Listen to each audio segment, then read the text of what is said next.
Hello guys, कैसे हैं आप सब लोग। और आप देख रहे हैं हज़रत अंसारी। और आज मैं आपको लेकर आया हूँ कक्षा 12वीं का जो पहली बुक है, जिसका नाम अभी हमने चैप्टर का 30% कंप्लीट कर लिया है। ठीक है, तो अगर आपको ये वीडियो अच्छी लगी तो आप उसको लाइक करें, शेयर करें, सब्सक्राइब करें। ठीक है। हेलो गाइस, कैसे हैं आप सब लोग। और आप देख रहे हैं हज़रत अंसारी। और आज मैं आपको लेकर आया हूँ कक्षा 12वीं का जो पहली बुक है, जिसका नाम है समकालीन विश्व राजनीति। उसके बारे में हम पहला चैप्टर करेंगे, जिसका नाम है शीत युद्ध का दौर।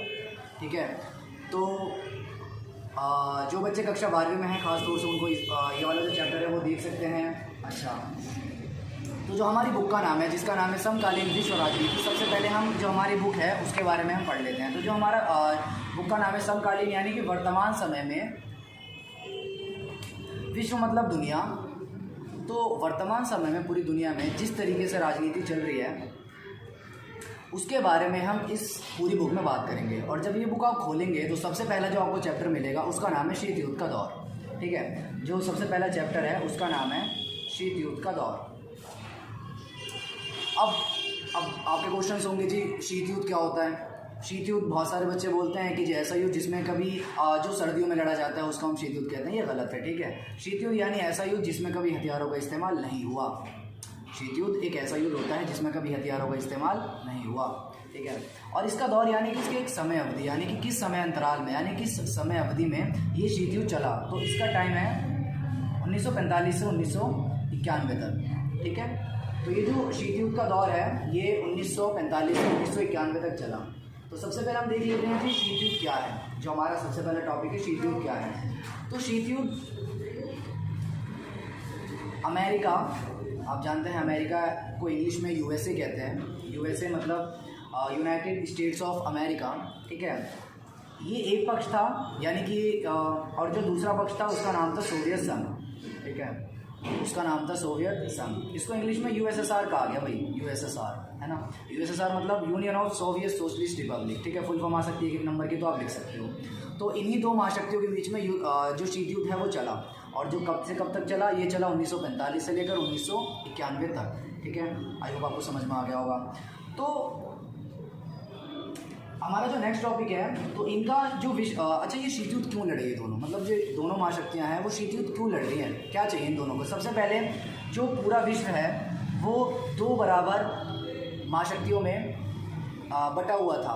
जो आधी सत्ता थी वो सोवियत संघ के पास थी और आधी थी वो अमेरिका के पास थी। तो दोनों चाहते थे कि हम आधी आधी ना लेकर के, बल्कि पूरी की पूरी जो सत्ता है वो हम अपने पास रख लें, यानी कि जो हमारी पूरी दुनिया पर हमारे ही महाशक्ति का वर्चस्व हो। तो दोनों ये महाशक्तियाँ चाहती थी, लेकिन इसके साथ कुछ और भी इनके टारगेट थे, उद्देश्य थे। एक था इनका विचारधारा जी। तो जो अमेरिका थी, जो कि एक महाशक्ति के रूप में होती, उसकी एक विचारधारा थी जिसका नाम था पूंजीवाद। क्या नाम था? पूंजीवाद। सर पूंजीवाद क्या होता है? पूंजीवाद वो होता है अपार धन संपत्ति, यानी कि एक देश में जो भी नियम और कानून बनेंगे, जितने भी उद्योग होंगे, जितने भी फैक्ट्रियाँ होंगी, जितने भी शिक्षा के, अस्पताल के, जितनी भी स्वास्थ्य सुविधाएं दी जाएंगी, सब का जो मालिक होगा वो प्राइवेट होगा। यानी कि पूरी तरीके से एक देश प्राइवेट होगा। उसमें किसी भी तरीके की जो निजी या सार्वजनिक जो होती हैं संस्थाएं या सार्वजनिक या सरकार किसी तरीके से उसमें इंटरफेयर नहीं करेगी। तो ये उन लोगों के लिए बहुत ज़्यादा कारगर है, जो कि जो बिलियनर हैं या जो अमीर हैं उनको ये और अमीर बनाता है, ये जो विचारधारा है। तो ये विचारधारा अमेरिका से ली गई थी। और जो दूसरी विचारधारा जिसका नाम सोवियत संघ है, ठीक है, तो सोवियत संघ 15 गणराज्यों का एक समूह है। ठीक है, इस इंग्लिश में मैंने जो इसकी यूएसएसआर कहते हैं, इसकी मैंने फुल फॉर्म बताई आपको। ठीक है, तो इसका जो विचारधारा थी वो थी समाजवाद, यानी कि ये चाहता था कि एक देश में जितनी भी संस्थाएं होती हैं सभी का जो मालिक हो वो सार्वजनिक हो या समाज हो या कोई उसकी सरकार हो। इसमें पूंजीपतियों के लिए बहुत ज़्यादा लाभ नहीं होने को दिया जाता था, कम से कम लाभ दिया जाता था, यानी कि एक समाज ज़्यादा से ज़्यादा कल्याण कर सके, यही उद्देश्य इसमें रखा जाता था।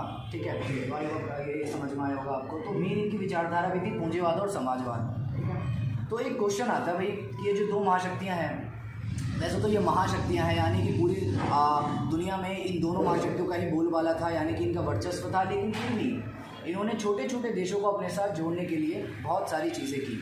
तो सबसे पहले तो ये कि शीत युद्ध आपको पता है कि इसमें कभी हथियारों का इस्तेमाल नहीं हुआ, ठीक है। तो इसमें बहुत सारी ऐसी चीज़ें करी गई जो कि जीत के लिए आवश्यक माना गया, यानी कि दोनों महाशक्तियों ने ये सोचा कि अगर हम ज़्यादा से ज़्यादा छोटे छोटे देशों को अपने साथ अगर हम जोड़ लेंगे तो इससे जो हमारी विचारधारा है वो और मजबूत होगी और सामने वाली जो विचारधारा है उसको पराजय का सामना करना पड़ेगा। तो यही उद्देश्य लेकर जो सैन्य संगठन की भी स्थापना की गई। तो अमेरिका ने कुछ सैन्य संगठन किए ताकि छोटे छोटे देशों को अपने साथ मिलाया जा सके, जिससे कि उनकी जीत सुनिश्चित हो सके, ठीक है। तो जो अमेरिका ने कौन सी पहले विचारधारा बनाई, उसका नाम था नाटो। सर नाटो क्या है? नाटो मतलब North Atlantic Treaty Organisation. Sir कब बनाई गई? ये अप्रैल 1949 में बनाई गई, ठीक है। और जब ये बनाई गई तो इसमें 12 देश सम्मिलित थे, ठीक है। ये आ सकता है एक नंबर में क्वेश्चन आ जाते हैं कोई सा भी। अगला बनाया गया अमेरिका की तरफ से ही सीटो। सर सीटो की फुल फॉर्म क्या है? South East Asia Treaty Organisation, ठीक है, दक्षिण पूर्व एशियाई संधि संगठन। ये 1954 में बनाया गया, ठीक है।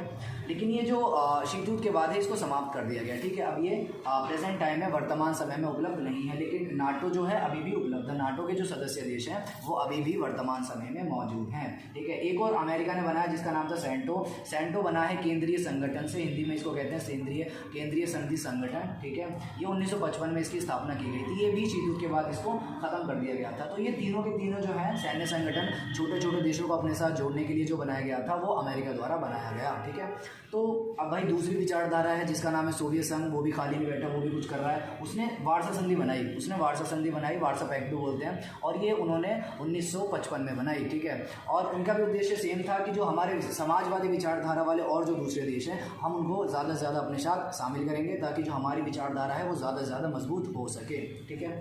ये चीज़ें हैं। तो ये एक नंबर में क्वेश्चन आ जाते हैं, बहुत बार 2 नंबर में आ जाते हैं कि जी नाटो सीटो सेंटो की फुल फॉर्म बताइए, वार्सा संधि की फुल फॉर्म बताइए, क्यों बनाया गया ये बताइए, ठीक है, और इनकी विचारधाराओं के बारे में। लेकिन जो अगला क्वेश्चन है जिसका नाम है महाशक्तियों को छोटे छोटे देशों की आवश्यकता क्यों थी, ठीक है। एक क्वेश्चन आता है 4 नंबर में, 95% चांस है कि आपको अपने एग्जाम में देखने को मिलेगा। क्वेश्चन क्या है?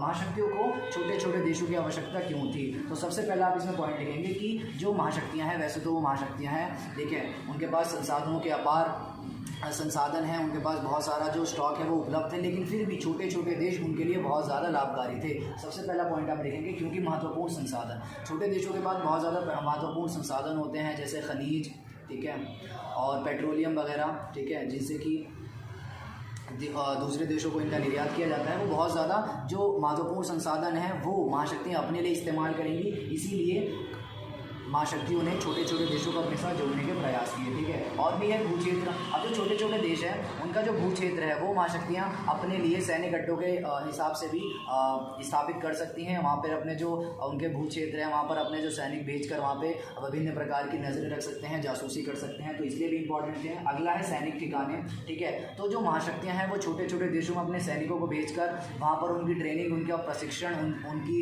जो भी उनकी शिक्षा वगैरह है सब वहाँ पर पूरी करा सकती हैं, जिनसे कि ज़्यादा से ज़्यादा उनका विकास हो सकता है, ठीक है। आर्थिक सहायता, तो महाशक्तियों ने ये भी वादा किया, ये भी सुनिश्चित किया कि हम छोटे छोटे देश जो कि हमारे साथ जुड़ रहे हैं हम उनको आर्थिक सहायता देंगे, ठीक है, हम उनको आर्थिक सहायता देंगे ताकि जो उनका विकास हो सके, जो देश अभी अभी आज़ाद हुए हैं वो ज़्यादा से ज़्यादा तरक्की कर सकें, ठीक है। ये भी एक बहुत अच्छा पॉइंट है। अगला है विचारधाराओं के कारण भी, कि जो छोटे छोटे देश थे वो भी चाहते थे कि जो हमारी विचारधारा वाला देश है, या वो पूंजीवादी हो या समाजवादी हो, उसी की जो पूरी विश्व में जीत सुनिश्चित हो, तो वो भी अपनी महाशक्ति के मानने वाले के साथ ही जुड़े रहते थे। तो इसीलिए विचारधारा भी एक महत्वपूर्ण बिंदु है कि क्यों महाशक्तियाँ छोटे छोटे देशों को अपने साथ जोड़ना चाहती थी, ठीक है। तो आई होप आपको ये चैप्टर समझ में आया होगा। अभी हमने चैप्टर का 30% कंप्लीट कर लिया है, ठीक है। तो अगर आपको ये वीडियो अच्छी लगी तो आप इसको लाइक करें, शेयर करें, सब्सक्राइब करें, ठीक है।